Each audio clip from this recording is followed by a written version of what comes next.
பிரபாகரன் ஒரு நாளும் திராவிடத்திற்கு எதிராக பேசியவர் கிடையாது. அவரே இதை பெரியாரை முன்மாதிரியாக கொண்டுதான் நான் இயங்கி வருகிறேன். சீமான் அவர்களே மேடையில பேசியிருக்கிறார். ஆமா, பெரியாரினுடைய அந்த வளைந்த கைத்தடி தான் இங்கே துப்பாக்கியாக மாறிவிட்டது என்றெல்லாம் வீரவசனம் பேசினார்.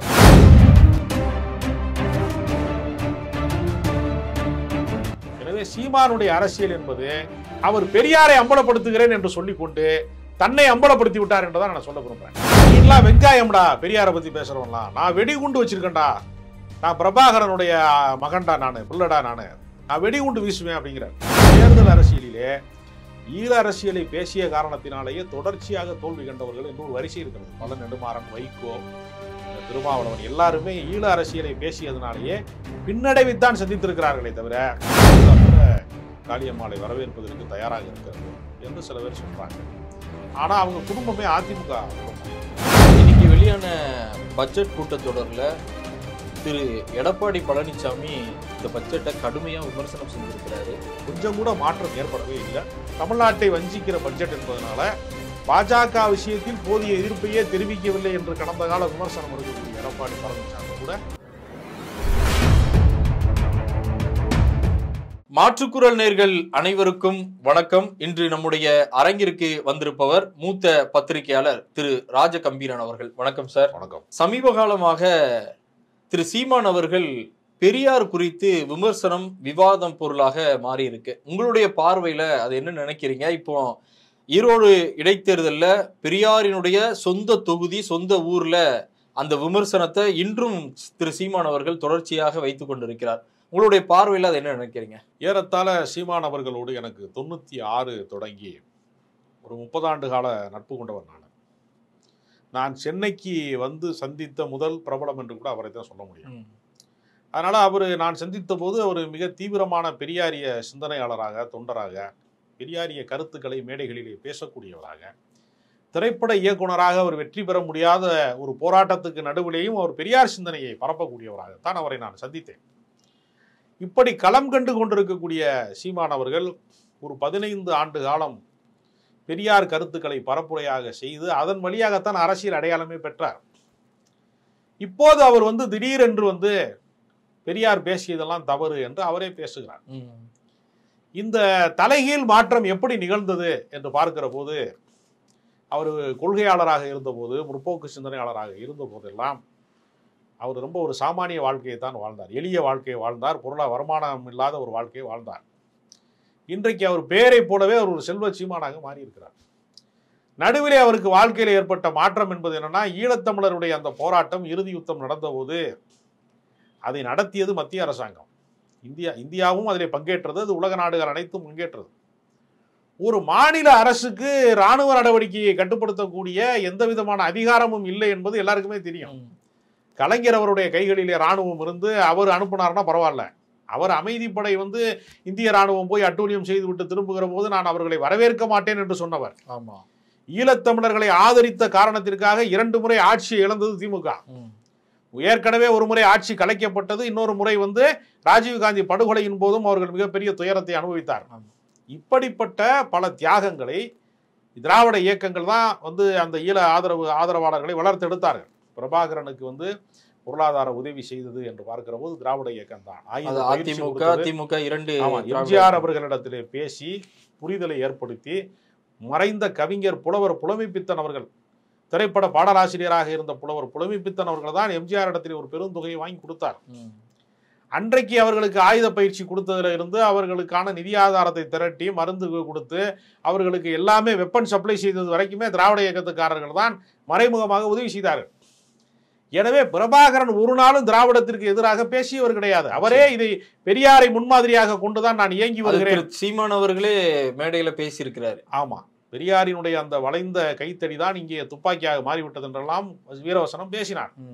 அப்படிப்பட்ட சீமான் அவர்கள் இன்றைக்கு யாருடைய கருவியாக செயல்படுகிறார், யாருக்காக இதை பேசுகிறார் என்றால் RSSக்காக பேசுகிறார்.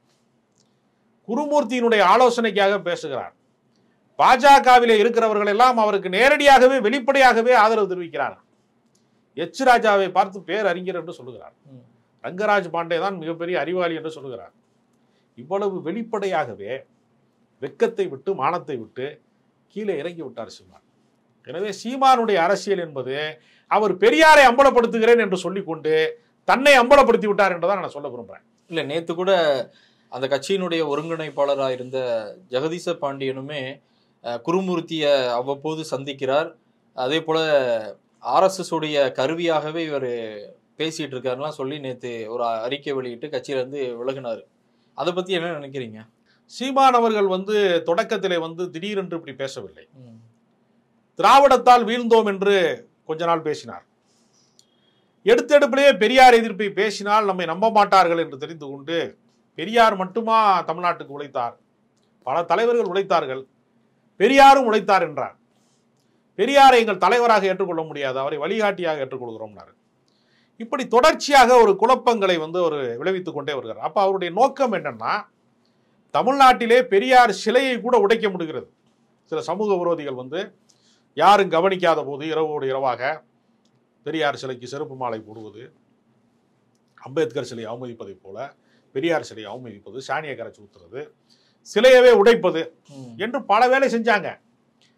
அதுல எல்லாம் பெரியாருடைய இமேஜ் பல மடங்கு உயர்ந்தது, அவருடைய இமேஜ் கீழே வீழ்ச்சி அடையல. அப்ப பெரியார் சிலையை உடைப்பதை விடவும் பெரியாருடைய கருத்தையே உடைக்க வேண்டும். அப்படி உடைக்காமல் இருக்கிற காரணத்தினாலதான் இந்தியா மொத்தத்தையும் பாஜக ஆட்சி செய்தாலும் தமிழ்நாட்டிலே கால் பதிக்க முடியவில்லை, தங்களால் வேர் பதிக்க முடியவில்லை என்கிற ஒரு ஆதங்கம் அவர்களுக்கு இருக்கிறது.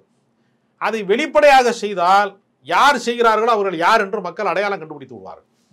இப்போ அவர்களுக்கு தெரிகிறது, பார்ப்பனிய சக்திகள், பிராமணர்கள் உயர் சாதி ஆதிக்கத்தை விரும்பக்கூடியவர்கள் இந்த வேலையை செய்கிறார்கள் என்பதை மக்கள் எளிதாக புரிந்து கொள்வார் என்பதனால கடந்த காலங்களிலே பெரியாரை பற்றி மேடைகளிலே பேசியவர், கருப்பு சட்டை போட்டுக்கொண்டு நான் பெரியாரின் பேரன் என்று முழங்கியவர், அவரே வைத்துக் கொண்டு இந்த வேலை செய்தால் சாதாரண மக்களிடத்திலே ஒரு குழப்பத்தை விளைவித்து விடலாம், ஒரு மாற்று கருத்தை உருவாக்கி விடலாம்.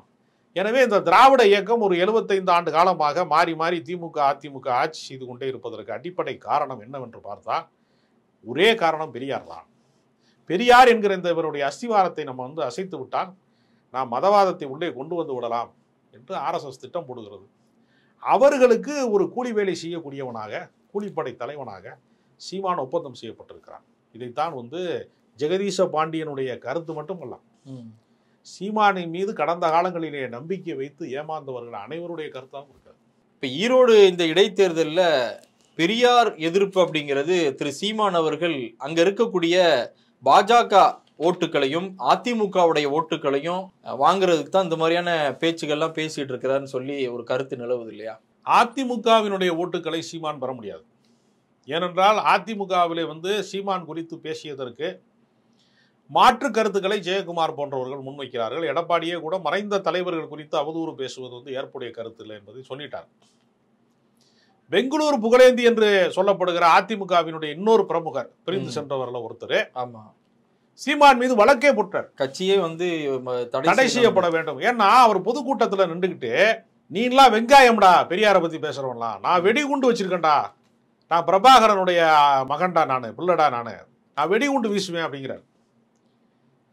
நடப்பது ஜனநாயகத்திற்கான தேர்தல், யாரு வெடிகுண்டு வீசுறாங்கிறதுக்கான போட்டி இங்க நடக்கல. பிரபாகரன் ஆயுத போராட்டத்தை மேற்கொண்டவர், பெரியார் அறிவாயுதம் ஏந்தியவர், அவர் கருத்தியல் புரட்சியை தான் ஏற்படுத்தினாரே தவிர தனிப்பட்ட முறையில் இன துவேஷங்களை செய்தவர் அல்ல. எனவே பெரியாருடைய கருத்து என்பது அறிவு சார்ந்த போராட்டமே தவிர ஜனநாயக போராட்டமே தவிர ஆயுத போராட்டம் அல்ல. பெரியார் வாழ்ந்த காலம் என்பது வேறு, பிரபாகரன் வாழ்ந்த காலம் என்பது வேறு.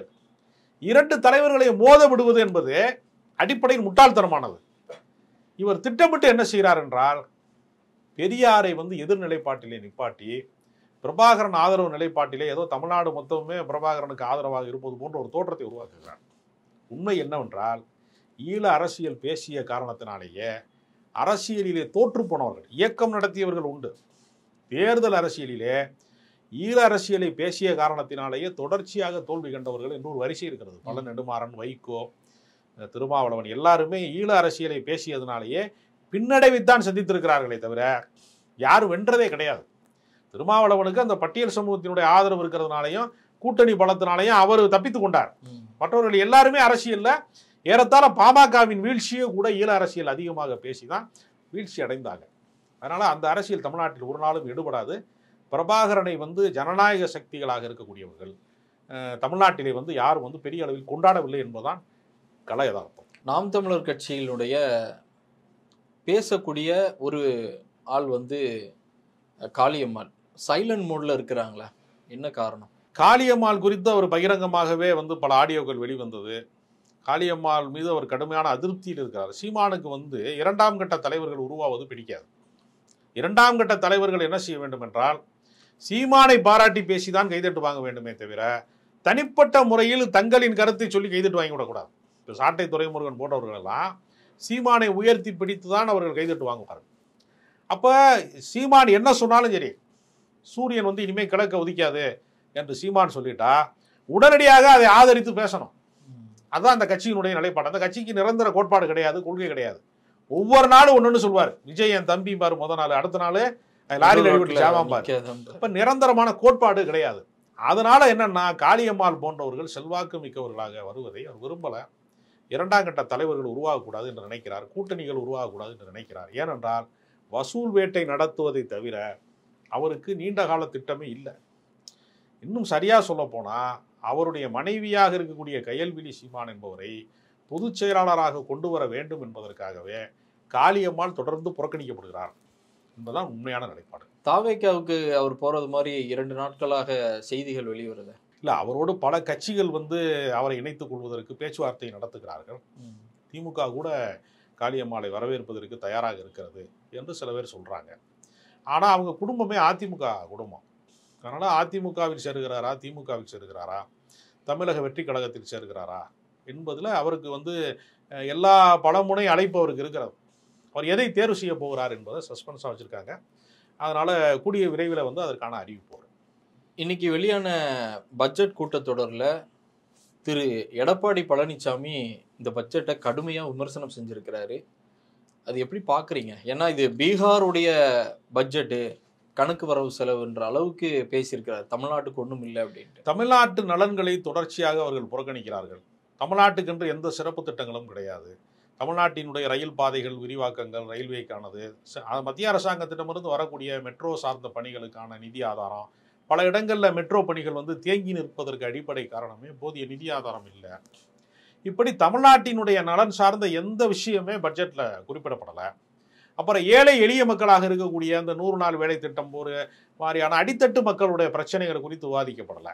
அவங்களுடைய கவனம் முழுக்கவே எதாக இருக்கிறதுனா கார்ப்பரேட் நிறுவனங்களை காப்பாற்ற வேண்டும் என்பதுதான் அவங்களுடைய கருத்தாக இருக்கிறது.